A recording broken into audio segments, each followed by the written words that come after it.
I'm Judy Frank for Expert Village, and we're going to be doing some nail art today.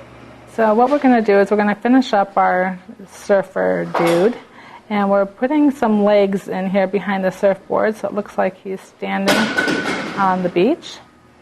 And we'll come back to him a little while because what we're going to do is put a little white in there just to give him a little highlight.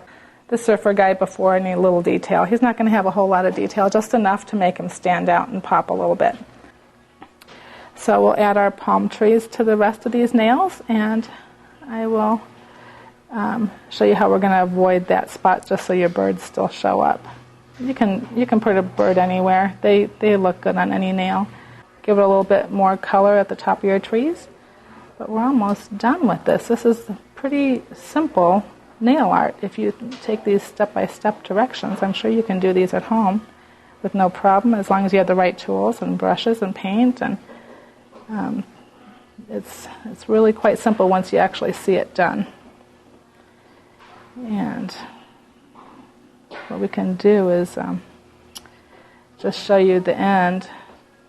Well, actually not the end, we're almost done, but what I'm going to show you is how we make it come to life with clear at the end. The clear is what makes it, because up until now it's flat and it doesn't have any dimension. That clear is what's going to make it jump off the page.